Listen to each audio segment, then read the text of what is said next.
everyone. It is so great to be here with you. It is so great to be on this journey with you. What an amazing crowd tonight. I'm really excited to be sharing this space with you all and to be talking about how far we've come and what we are going to do in 2020 and beyond. So, without further ado, I'll just kick off. So anytime I'm zooming in, I want to just sort of start by acknowledging that we are having a group meeting on Zoom because we are in the middle of a pandemic. I know anytime I am talking to this many folks in one place, there are probably folks on this call who've had their lives just totally upended, who might have lost friends or family, who are processing what this means for their immediate family, for their kids, for their schools, for their businesses. Um, for me personally, when I think about COVID's impact on the country, I think of a phrase that is really common in the humanitarian community. It's one that people said a lot after Hurricane Katrina, which is there's no such thing as a natural disaster. And that phrase is sort of meant to mean like, sure, there are hurricanes, sure, there are earthquakes, but the actual impact that any event has on a community, that's the product of the choices we've made as a society, whether we've protected people or whether we've left them vulnerable. Earthquakes happen everywhere, right? But the extent that they kill people is a function of your infrastructure and your building codes and your emergency responders and your healthcare system. It's not a natural disaster when there are casualties from an earthquake. And that is exactly how I feel about COVID over the last 4 months. This pandemic's happening everywhere, but its impact in the US, the toll that it is taking on all of us, it is so massive because of the combined result of all the forces in our society that is making our people vulnerable and disposable. The death toll, the economic devastation, the racial inequity, the terrible choices that we're all having to make, that's not a product of COVID, that's a product of our policies, and that's a product of our politicians' choices. And we know that none of that can be fixed with one election. This is deep, there are deep problems. We also know that the 2020 election is absolutely crucial to beginning to turn this around. So while we are all stuck at home, while we are all trying to process what this means for our own lives, I'm really glad that we're here, and I'm really glad that we're thinking about how do we turn our time and our anger and our whatever we are feeling right now into electoral energy, because that is ultimately how we are going to ensure that nothing like this ever happens to our families again. So I'm going to talk about where we are for this election and how we see ourselves at playing in. So some of the top lines I think are pretty obvious. We think we are on the verge of an enormous wave election. We think there are a lot of plausible paths to 270 electoral votes. We think that there are a number of routes to flipping the Senate. We think that it is very, very likely that we are able to hold the House. We, as Indivisible National, have identified 18 target states, which is a combination of 10 Senate seats where we think there are either vulnerable Republicans, 10 Senate seats with vulnerable Republicans who are up this year.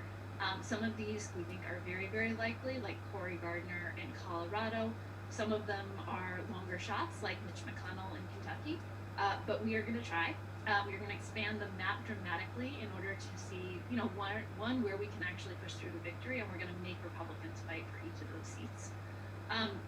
We've also got a set of the key states that are the path to 270, and that's a combination of the states that have made up the traditional blue wall in the Rust Belt, and states that are part of the Sun Belt, right? So Arizona, as well as Michigan and Pennsylvania and Wisconsin.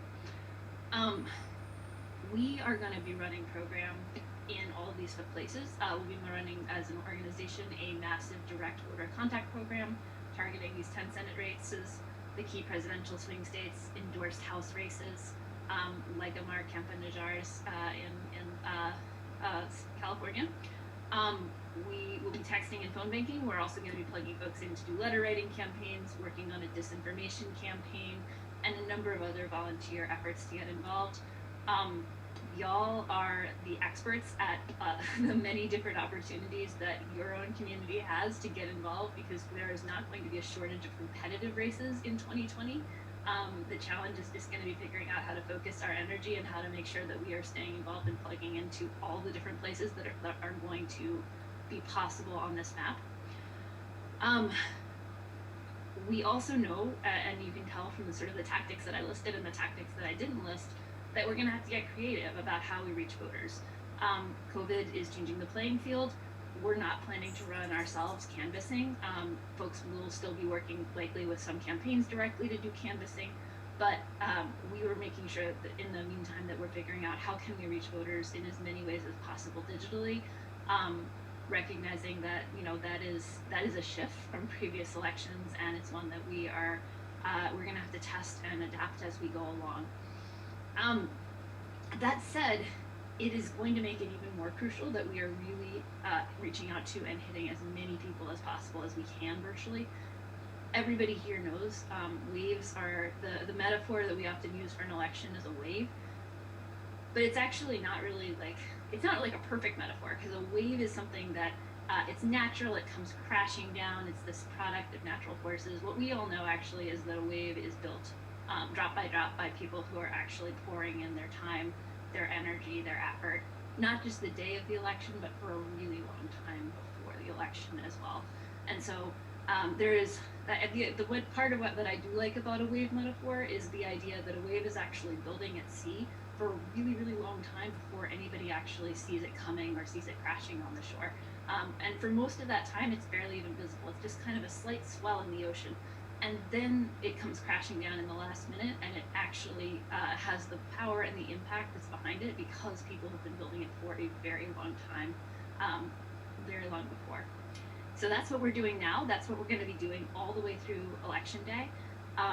Every phone call that we make, every text that we send, every letter that we write, ultimately is adding up to that final wave. We are going to be building one that is bigger than 2018. It's going to come crashing down in every state in the country. I think we all know that there's the potential for places that haven't seen Democratic victories in a while to surprise us with the map in 2020, but only if we do the work and only if we start now. The other reason, I got to touch on this, that we have to win at every level as massively as possible is so that Republicans can't override or steal or throw the results into chaos. We are all realistic about what we are up against. Republicans are going to try every dirty trick in the book before and after this election. They are going to run an appallingly racist, xenophobic campaign. They are going to spread disinformation. When they have power, they're going to close polling places. They'll mess with the rolls. They'll attack vote by mail, even as they tell their own people to go ahead and use it. They're going to go after voters of color and young voters. They're going to take advantage of COVID to create as much chaos as possible. And, after the election, Donald Trump is going to claim that it was stolen.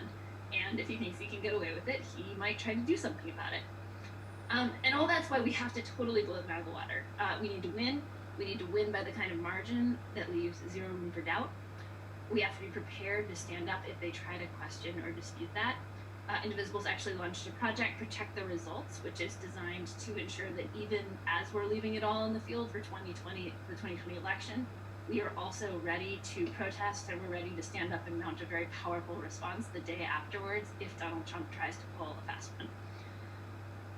Now, all of that is sort of planning for 2020, but just to take a step back, Indivisible, we as a movement, we came together in this moment right after Donald Trump was elected in 2016, when everything felt very scary and uncertain.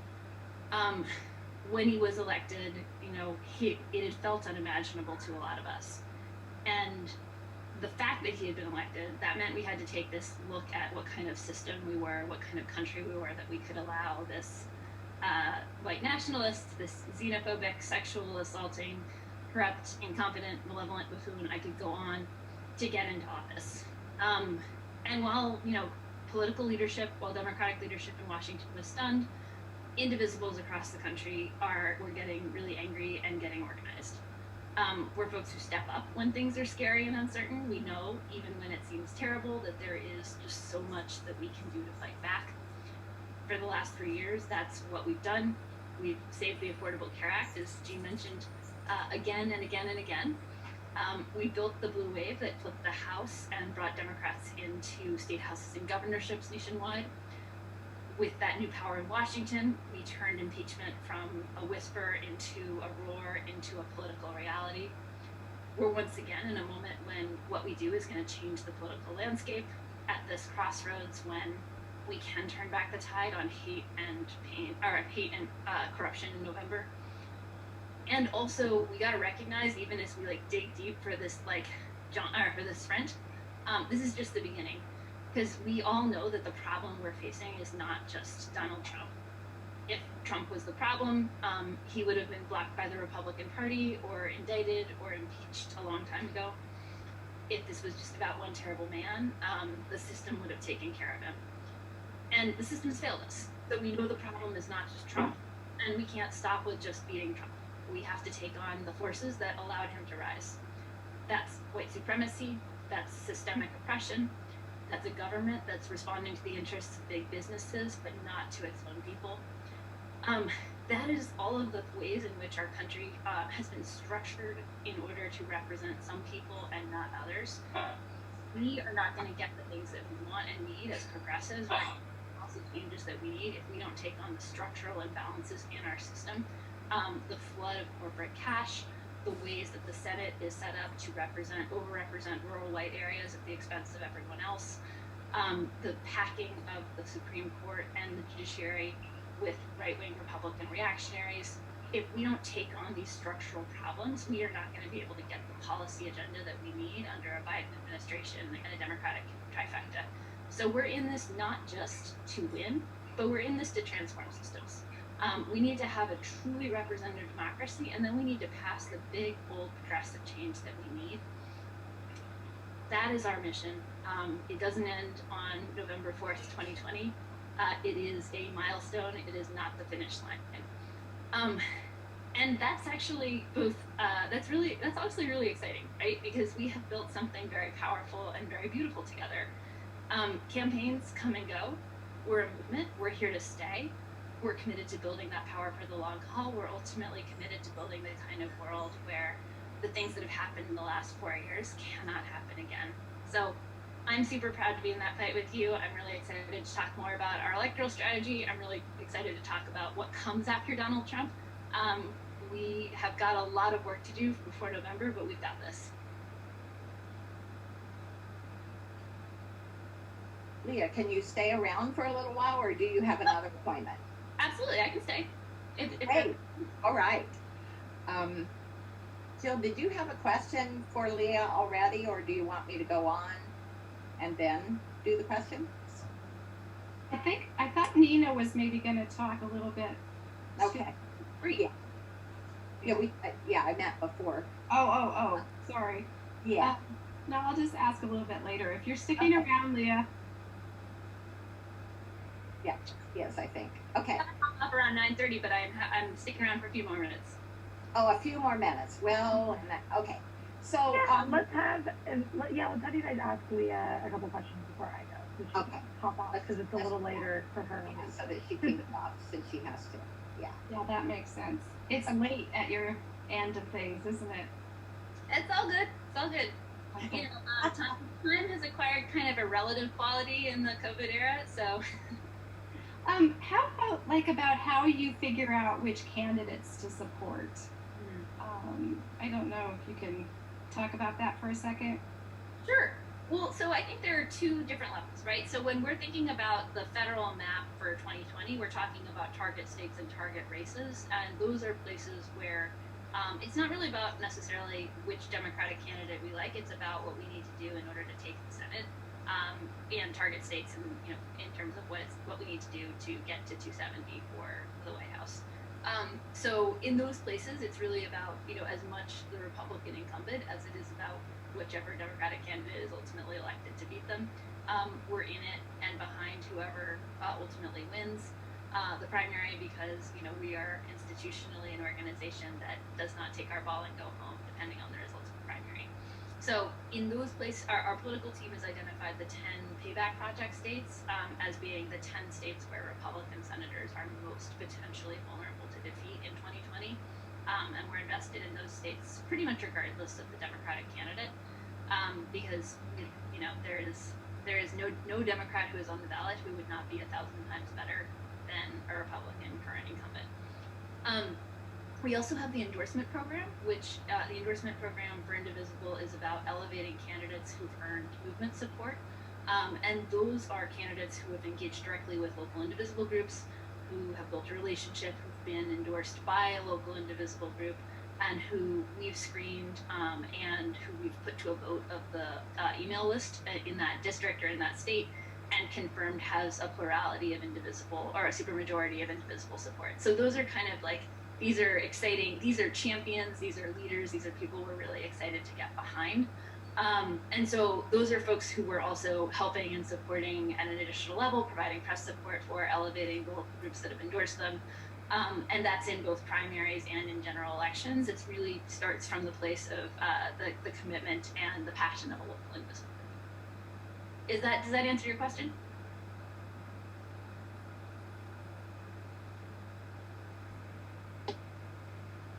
Yes, that did actually. Thank you. That was very helpful.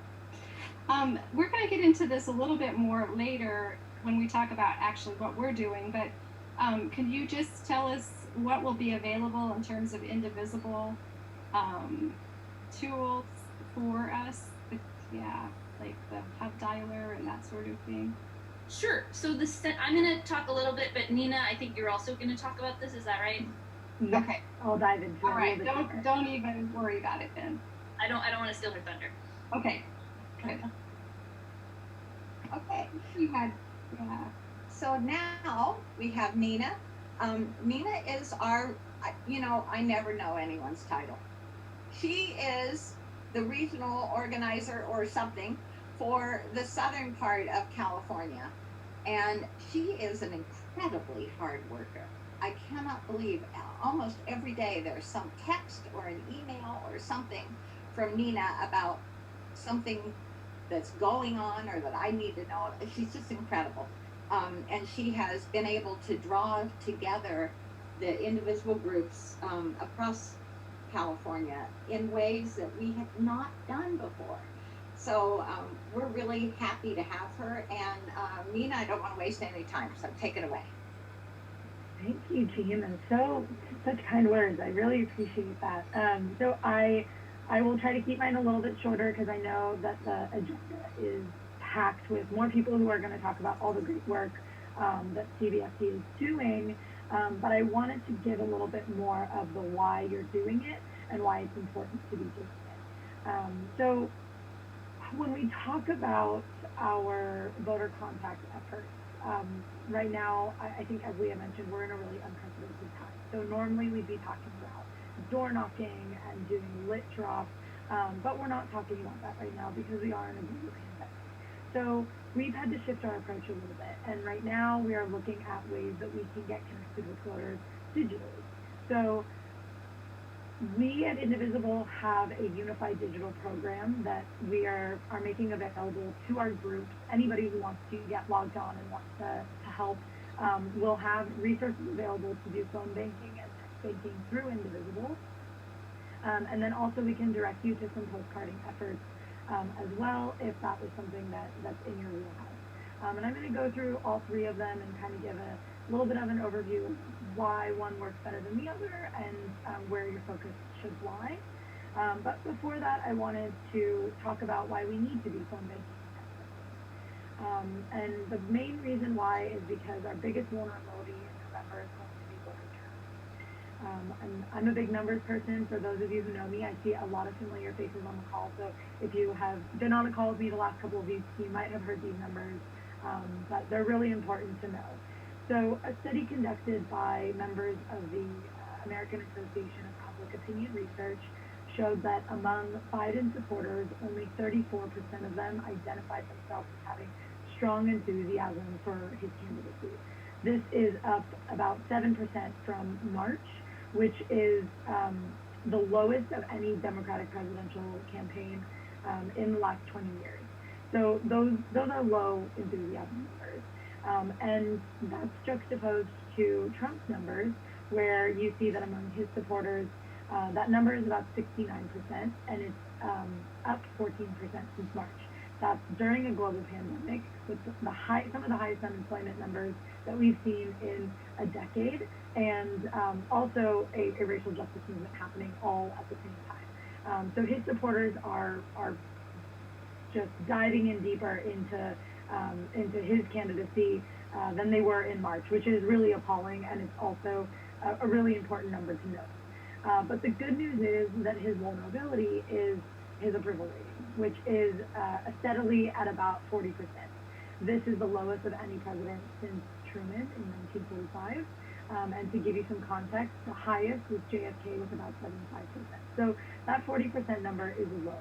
And that is going to be his biggest vulnerability. And the way that we defeat him is by getting people to show up on election day, even if they're not enthusiastic about our guy.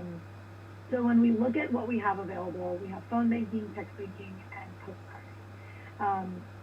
I know for those of you who have done phone banking before, it's not a favorite of people who are involved in this effort. It's scary to talk to people on the phone. You feel like you're burdening them. Not everyone is always really nice. But when we look at the efficacy of phone banking, text banking, and postcarding, phone banking has the highest efficacy rate. Now, the disclaimer is that all three of them only teeter somewhere around 1, 2, and 3% in terms of efficacy in getting voter turnout. But that 1% or 2% or even 3% is the difference between a congressional candidate flipping a seat or not. So when we look at Amar Campanajar's race in 2018 when he last ran, he lost that seat by only 9,000 votes, which is really, really close for a Democrat in a solidly red seat. And I know there are a couple of people on this call who are in his district. I saw Susan Connor from Mona. She can testify if you ever talk to her about how red that area is. So that really is the real life result that you see from phone banking, text banking efforts in 2018. Phone banking is going to be your most useful effort, and it is going to be the most uncomfortable because you're going to have to talk to people. You're going to have to talk to people who might not agree with you, and you're going to have to try to just stand your ground and go through your talking points. Jean runs a really, really great weekly program and has, like she mentioned, great success with it. So trust that program, trust that they will train you, read over your talking points, and trust that we will also have the resources for you to do those trainings and to be able to talk to an organizer to say, hey, I get a lot of Republicans or a lot of independents and they have this issue and I'm not really sure how to respond to it. We're here to help with all of that. When we look at text banking, it's a really good way to connect with young people. So that's going to be one of our best methods to connect with young people because young people don't pick up the phone if they don't know the phone number, but they're much more inclined to read a text message and sometimes even respond. Texting is a newer form of voter outreach, and we are all kind of learning together how best to work through it. But Jean and Jill have worked really hard to put together lists of really effective and really fruitful texting programs. So follow their lead. The texting programs that they're sending you are not just thrown at you without any vetting. They really look into making sure that those texting programs will be worth your while. They are most effective when you're able to gather the data and update the voter databases. And Jean and Jill do a great job of finding the ones that do that. If you need any guidance, I know there are a couple of people on here who are group leaders of their own. If you need any guidance of where you can find additional texting programs, if you find that you have 50 people who want to text and not enough programs to get them plugged in with, let us know. Reach out to your fellow group leaders, and that effort is really going to be a coalition effort. And then we're going to look at postcarding and letter writing. So by and large, handwritten is going to be the only way that a postcard or letter is going to be effective. So the printed ones that you just stick a stamp on and send it are not going to get read. They just get tossed right in the trash. And then when we look at the studies of how effective postcarding and letter writing are, they're most effective when their focus is voter turnout and not focused on a specific candidacy or specific ballot measure. So those nonpartisan postcarding efforts are going to be the ones that actually get people to say, oh yeah, I forgot that there's a ballot here that I can just fill out really quickly, close up, put the sticker on it, and throw it in the mail. California is in a really interesting situation because our governor has determined that for this election, every single person in California who's registered to vote is going to be getting a vote by mail ballot. So our normal efforts of getting folks to register to vote by mail aren't as critical in this moment as the efforts to get folks to return their ballots. So sometime around October, you're going to be seeing a huge influx of effort to get phone banking and text banking set up so that we can remind people, hey, your ballot dropped this week. Make sure you just get it out of the way and turn it in. You don't want to wind up on November 3rd trying to get it to the post office or trying to get it to a location to drop it off. So postcarding and letter writing, I think, should really be the third option. Phone banking and text banking are number 1 and 2 most effective. But we understand that everybody has a lane to be in. You could be caring for a sick parent. You could be taking care of children that are not able to do summer camp. And maybe you don't have time, on a Sunday afternoon to hop on a phone bank, but you have some time at 10 p.m. and you want to knock out some postcards or handwritten letters. That's a really great way to get involved. But make sure when you are able to get onto a phone bank or get onto a text bank, you take that time. And we usually say for text banking about an hour is the allotted amount of time you want so that you can send the first round of texts, get responses, and send a follow-up.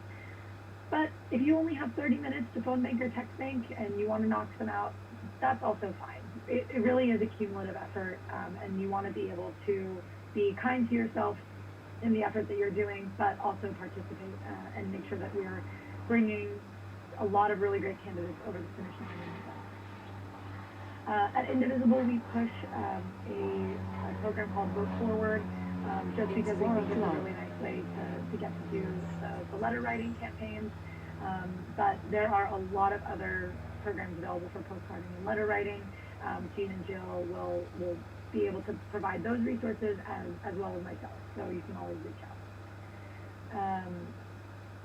I know Jean wanted me to talk about how our Indivisible tools are going to be employed before and during GOTV. So we're still working out exactly what dates we're going to have available for phone banking and text banking, but I'll give you a little bit of a broad overview. So the centerpiece of our 2020 general election work is going to be peer-to-peer texting and phone banking. Our aim is to reach 20 million voters and intake about 30,000 volunteers nationwide. That's about double the number that we did in 2018. But the reason we think we're able to reach those ambitious numbers is because we have digital effort, which actually increases our accessibility to voters. So we are going to be holding 4 weeks of action starting on July 27th, which is 100 days from Election Day. And we will be holding them in line with some key dates. So 100 days until Election Day is our first week of action.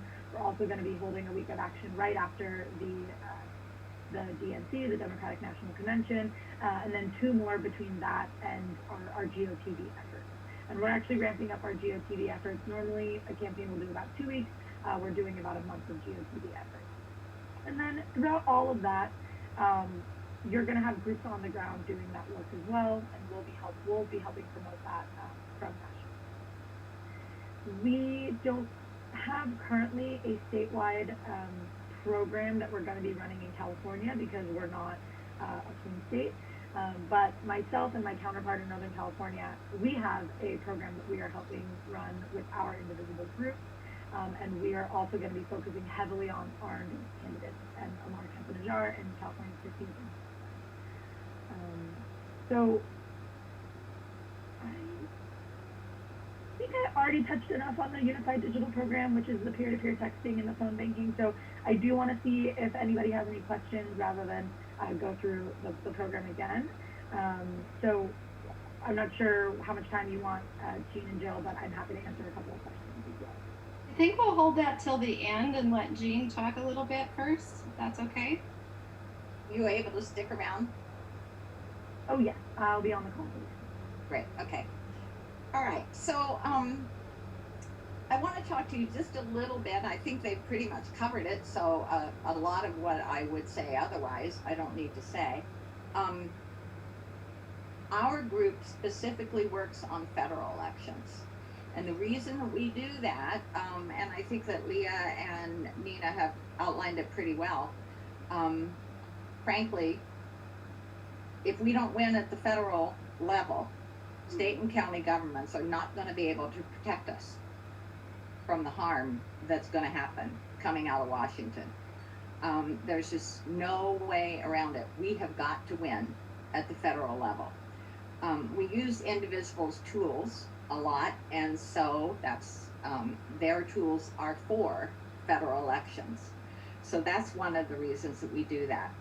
We're looking at a lot of different races, and what we try to give you is Senate races that we know are up for grabs or that we could win with a push.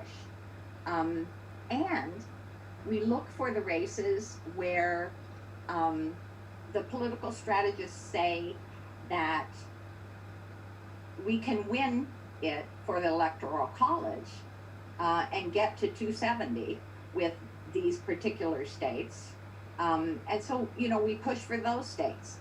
Now, every week, Jill and I go on all of these political strategy phone calls, and we listen to all this stuff, and we do a lot of research, and we listen to what Indivisible says, and we try to find what is the most current. For instance, if in Arizona a huge amount of money is poured in for Kelly, and it is, then he has an advantage over, say, Teresa Greenfield in Iowa. But the strategists say that winning Arizona and winning Iowa are both very important to win the presidency. So if that happens and Kelly comes way ahead, we may say, okay, we really think we need to concentrate on Iowa right now. So that's the sort of thing that we do. What makes us a little bit different, I think, from a lot of groups is that we have flexibility. We bring the phone banks to you. We give you a lot of choices that you can do, but it's flexible so that if we need to concentrate on something in particular, we will. We are absolutely going to concentrate and begin on Sundays only doing Biden phone banks because it's so important to win the presidency. Then we're going to do Thursday night phone banks, or Thursday evening phone banks for the Senate, and concentrate there on the Senate. On those Thursday evenings, eventually when we get the phone bank for it, we will also add Amar, because that's another really important one. I mean, keeping Isa out, we all know who he is, and we don't want him. So that's really important. So obviously we've been talking, and you've heard, they're so wonky. These young people that staff Indivisible, I love them so much because they are so well informed and they are so wonky. And their whole lives are filled with this political stuff that when I was their age, it's not there. But they really are impressive people. They know what they're doing. They do their homework. And we really rely on them. Okay, so we want you to use your time effectively. We want you to do things like phone bank. We want you to look at other groups that help us. For instance, we want to build power for other progressive groups, not just Indivisible. Indivisible is our home, but there are other groups like Grassroots Dems, Flip the West, Resistance Labs, Black Lives Matter, Working Families Party. I could go on and on. But these groups, when we work with them, and we do a lot, when we work with them and through them on our phone banks and our text banks, what we're doing is building progressive power, because the numbers that we bring to progressives together with these groups gives us a power that will last past the election. And that is so crucial. If we win, we need to have those progressive groups with enough power to say, hey, we don't want business as usual. We want to get the change that we need. So we work very closely. We identify those groups, the progressive groups that we really want to help and we want to support, and who are, we think, gaining the sort of power that we need to gain. We're supporting them and using their resources as well, so that when this election is over, we've got more power, because we have to consolidate if we're going to actually change things. So the other thing I want to talk to you about is, it's very hard to think that you have to do this work. But I think we are in a crisis, a real crisis. Our democracy is threatened like it's never been threatened before.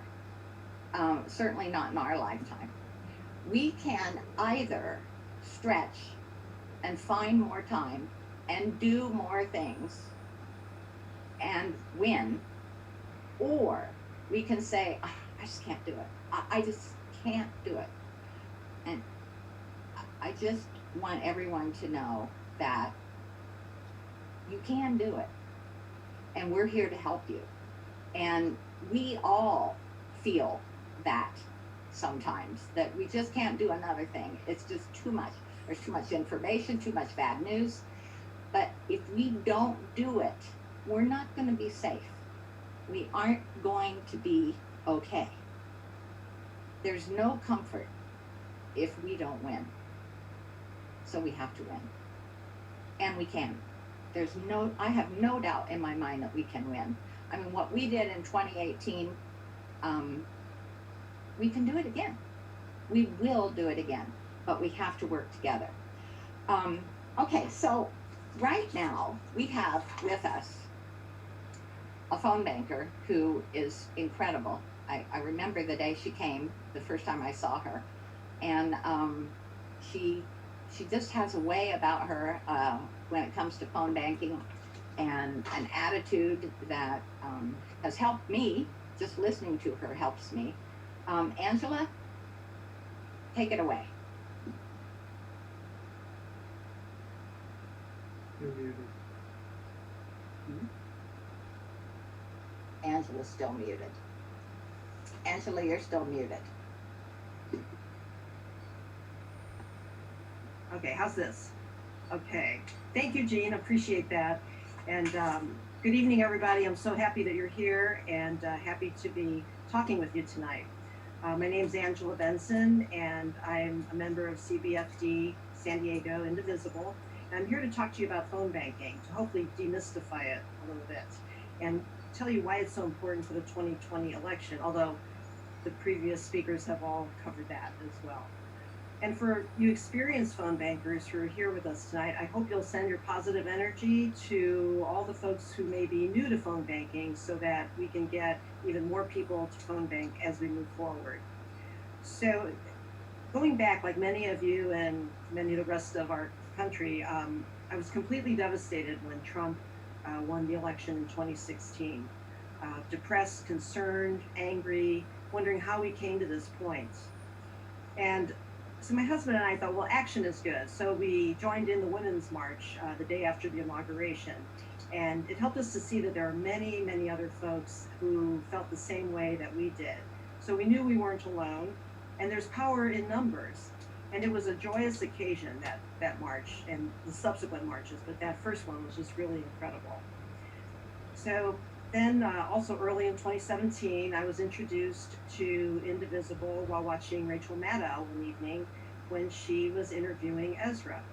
And I was very intrigued by the stated strategy of Indivisible, and also very happy to see young, vibrant Americans leading this effort, because that too is so important for us going forward as a country.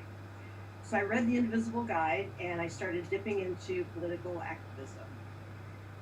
Then came the 2018 midterms, phone banking and text banking and canvassing to take the House and to get out the vote. That equals action and positive results. There was recognition that one's efforts do make a difference, especially when combined with efforts of all the other folks, the thousands of folks across the country focused on the same goal. So people power is so important and critical to achieving our goal. I called for campaigns across the nation and had many wonderful conversations with voters who were passionate about taking the House and getting Democrats elected for governor. So that too is very rewarding, and I was hooked. So phone banking and door-to-door canvassing, as we learned from Leah and from Nina, are the most effective tools for getting out the vote and to support candidate recognition. Because not all people pay attention as much attention as we do. But canvassing is out right now due to COVID-19. So what does that mean? It means there's an urgent need to phone bank, because then we can elect Biden, flip the Senate, and hold the House. Simple, right? Wrong. Many people are fearful or unwilling to phone bank. If this is you, you shouldn't be fearful. Like anything else, once you understand the process and start to do it, it gets easier and easier, and you can even get to the point where it becomes enjoyable. Are you rolling your eyes? I don't know. But it really can become enjoyable. Here's why. Because of the results. Taking the House in 2018, that was fabulous. Because you'll feel good about helping to inform and educate others who feel as you do. People who need candidate information and our help navigating the voting system are really thankful with the help that you're giving them. And especially when they find out you're out of state and you're helping to campaign for their candidate in their district on behalf of their candidates. So you'll get some kudos as well, which always feels good. Because you'll help remove roadblocks to voting that others encounter. By providing information on how and where they can vote, you remove uncertainty about the process. Again, people are very appreciative of this, because you'll recognize that helping others become informed and empowered to vote makes them feel good knowing their vote counts. It's one of the main reasons many people don't vote. It's because they feel their vote doesn't count. So let them know that it does. You'll also have some wonderful conversations along the way and can inspire others to join in and do the same work that you're doing going forward. And did I say because of the results? Yes, we can elect Biden, flip the Senate, and hold the House. So I thought it might be helpful to understand some of the phone banking dynamics, and this is where some of the fear comes in. When I started phone banking, I felt comfortable doing it because of my training and past work in professional sales, which was focused on understanding customer needs and working with customers to provide the good products and the service levels that they needed to support their business growth. So it's a win-win situation. And it also means you're there to help them, not to sell them something they don't want or don't need. So here are some sales process insights that also apply to phone banking. And I hope it will help you feel more comfortable with phone banking, and that you'll be willing to join the effort and help out. Number one mantra in sales: it's not personal, ever. People hate rejection and take it personally. This is why so many folks do not want to phone bank. They don't want to encounter a person who may be angry or impolite to them. But don't worry, it's not personal. The phone bank lists, and this may help, the phone bank lists are made up of Democrats and left-leaning independents, not Republicans. The goal is to inform and encourage our voter base to vote and to support the right candidates. You're not trying to persuade Trump loyalists. I'm going to repeat that. You're not trying to persuade Trump loyalists. If you do encounter a negative response, that may happen, but you just move on. You say, thank you, I've got to go, have a great day, and move on to the next voter. It's not personal. They don't know you. They're focused on their own feelings and their own view of the world, not on you. You don't need to change their mind. There are plenty of other folks who are willing to listen and engage in a positive manner. And these are the folks that we want to reach. And remember, it's not about you. It's about reaching the right people and having and leaving them with a positive impression of your candidate and the importance of voting in order to create a sense of urgency to vote. So this comes up a lot. How many people do you actually talk to? The reality is you actually talk to very few people.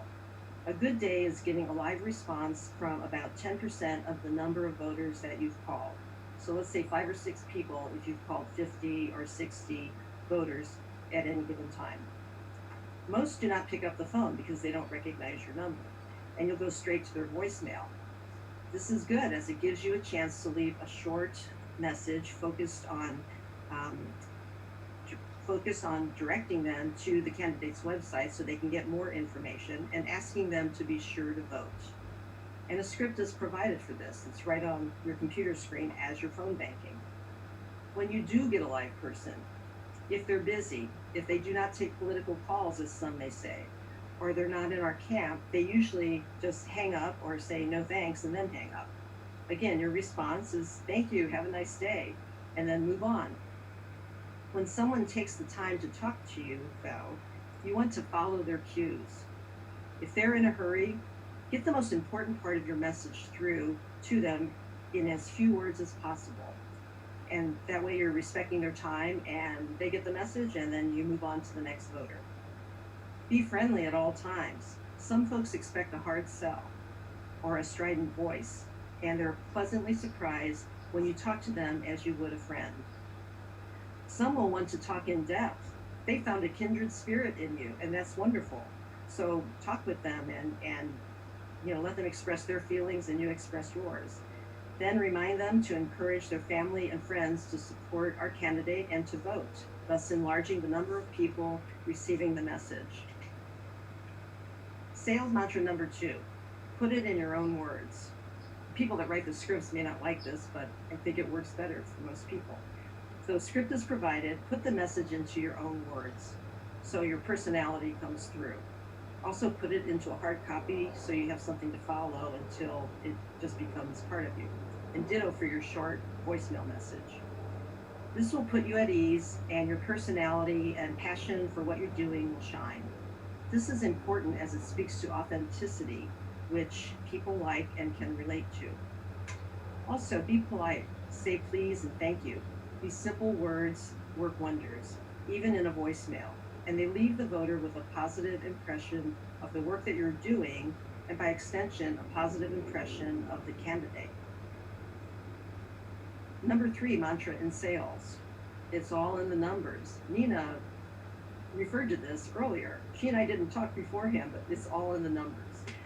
You'll encounter more no's, in this case, more unanswered phone calls or voicemails, than yeses, which would be a live person, especially an agreeable live person. That's normal. Keep on calling.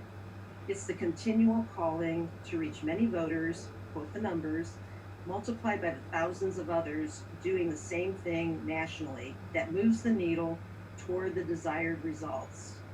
Elect Biden, flip the Senate, hold the House. So don't get discouraged. Keep calling. It works. Here's my personal mantra in sales that I've always followed. Leave on a good note.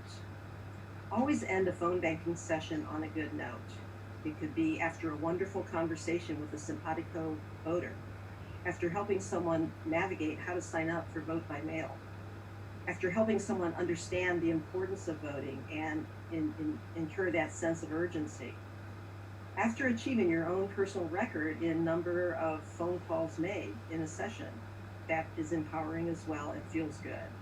All of these things will motivate you to get back in on another session and continue phone banking again and again.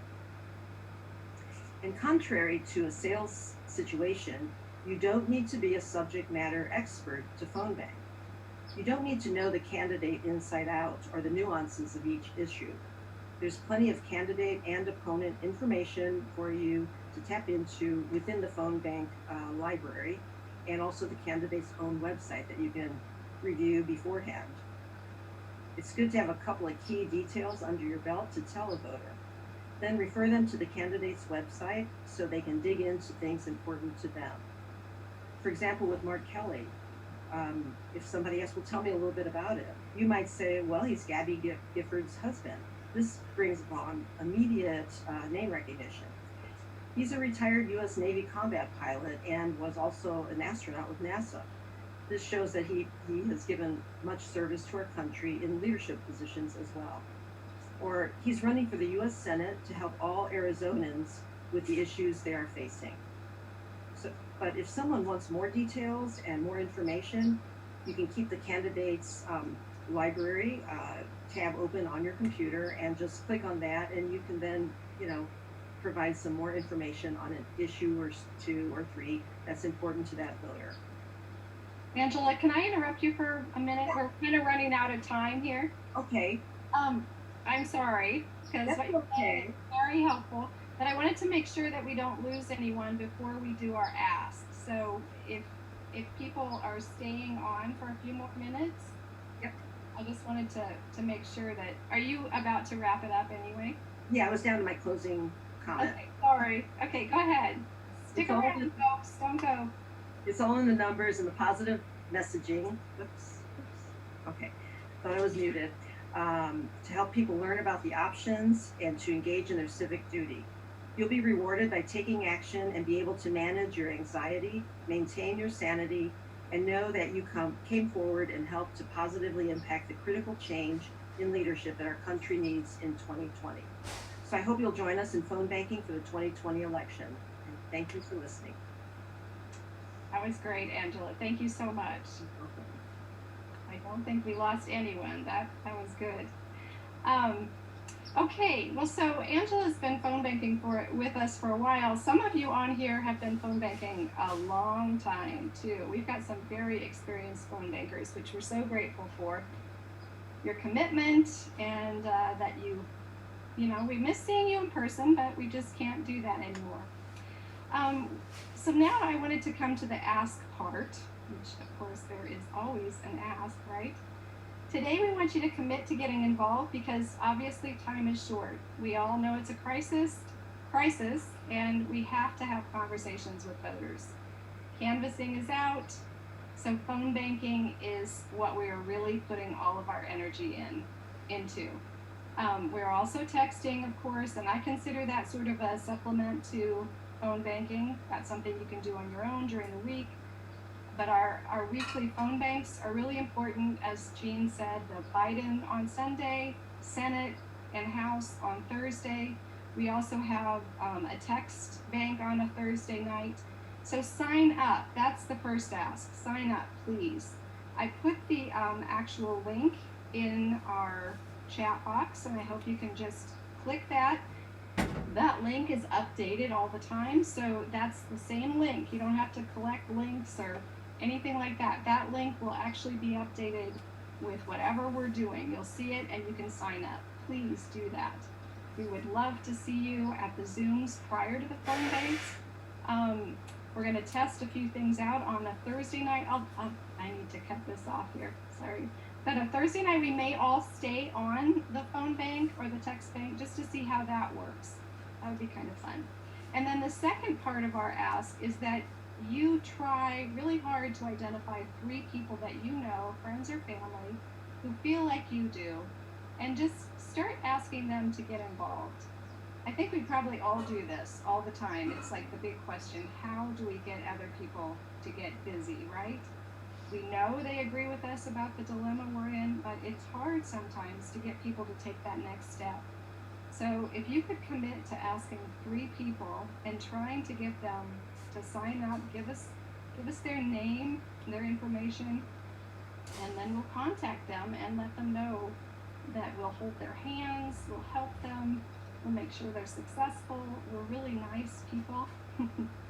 And there's plenty of room for everyone. There's work for everyone. We know it's not a rehearsal, it's a real deal. So let's support each other and win in November. That's all I really have to say. If Nina has anything more to add. I'd love to hear from you. Otherwise, we will just let you go. An So hour. I did see that somebody, Susan Conrad, asked a really great question about how you energize your members to get involved. And this is one I'm excited to get to answer because in the last couple of weeks, I've been reaching out to group leaders who I know do phone banks and kind of getting it from them about how they keep their members engaged. And one of the things that I think has been really helpful in this, virtual era is having that initial Zoom call. And if you're able to get somebody to come and speak, if you're able to have somebody come and do the kickoff, that's always a really great kind of like hoorah for folks to start and really feel energized about the phone banking. And then one tool that I guess it's not necessarily a tool, but one method that one of the groups in LA does is they actually do 30-minute check-ins during the phone banking block, where they keep the Zoom open for the whole 4 hours that they do, and folks can hop back in, kind of vent about if they've had any bad calls, or gush about any good calls that they've had, and then get back into the work. So it kind of has that same sense when you're phone banking in person and everybody takes a pizza break, or everybody takes a break to go outside. It has that same feel, but in a virtual sense, and that's really helped energize folks. And other than that, that's all I had.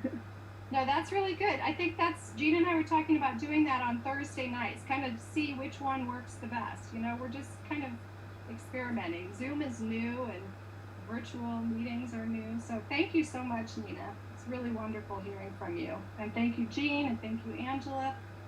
Thank you all. Have a good night. Let me just check the chat really quickly. And let me say that I will send that link for all the events to you in an email tomorrow. Okay. Not tonight. Yeah. So look for it tomorrow, and it'll come from my Jean Dittmeyer or Jean D at CBFDindivisible.com. So make sure that doesn't go into your spam. Oh, and Angela, thank you. That was a good idea. We also get together on Wednesday just to check in and chat, just in case yeah. Yes, Wednesdays are happy hour, 4 o'clock every Wednesday. Yeah. That's it. Can you remember to tell people to copy and paste those links so when the Zoom chat doesn't goes down, they have them, message them to themselves, or some way get a good solid grasp on those things so you can get them back later? Good idea. Having lots more than work. Yeah, thank you. That's great. And if you happen not to get that done, Jean will send it tomorrow. Yeah, I'm sending all the links tomorrow. But thank you so much. Good to see you all.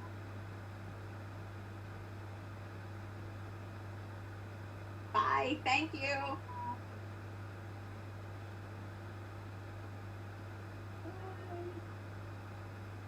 Julie, she asked if we're phone banking as a group or individually. We get on, we train, we are a group initially, and then you call on your own. But yeah, we are going to test out what it's like to leave the Zoom open the whole time so that you could mute other people, mute yourself so that we don't have to hear all your phone calls. But you could at least see that other people are doing it as well, and then maybe check in like Nina was suggesting at the 30-minute mark, just to say, I made so-and-so, number of calls and was successful or whatever. I think it's a good idea. Thank you for that question. Sometimes Jean and Jill and I will text during the phone bank just about some great call we had or funny thing, and kind of connects us as a group texting together. Even though we are texting individually, we are in spirit, and not texting, but calling individually, we are in spirit calling together. Right. Well, Yeah, it's kind of hard with the virus, Used to be fun with food. that was. Yeah, you remember that, Olivia.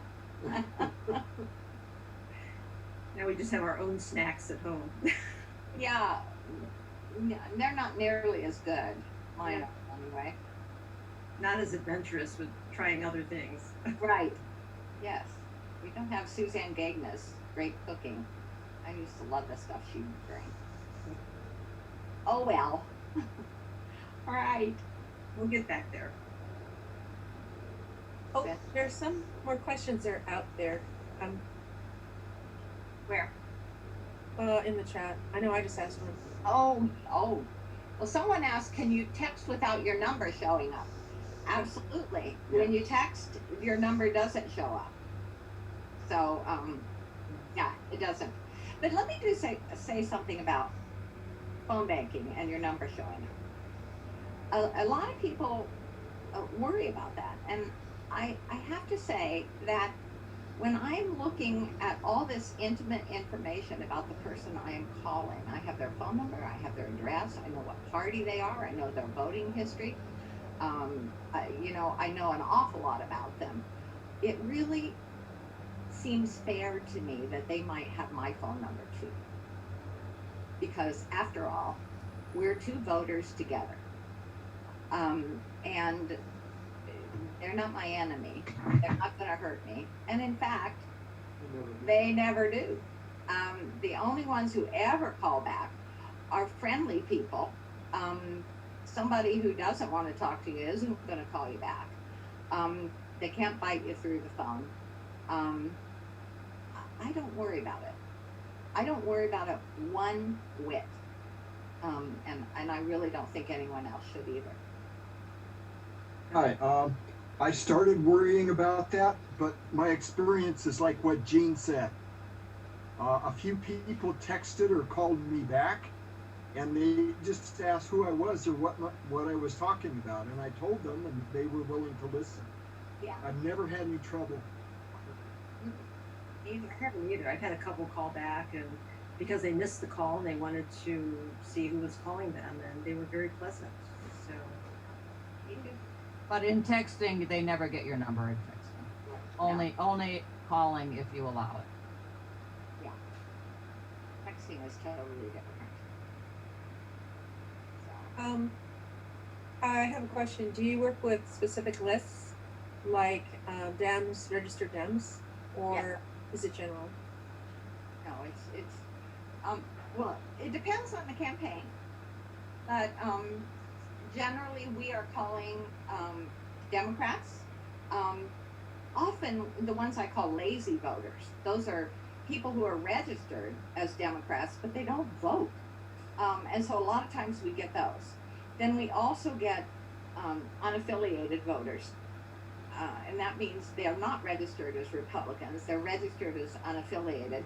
Most of them, the ones that we get, have been culled by the experts who do these things to identify them as most likely leaning Democratic. And so, though, we call those too. But very rarely, every now and then though, every now and then you get somebody who's a Trump supporter. It just happens. And, I've had him be, a Trump supporter. I say, I'm a Trump supporter. I support Trump. Make America great again. Hang up. Okay. But other times I've had somebody who's a Trump supporter and I've had a conversation with them. And they've been nice people. Yeah. I don't know how nice they really are. Can't figure that out, but Well, I'm going to work really hard to get Indivisible Ramona members on board with phone banking and texting.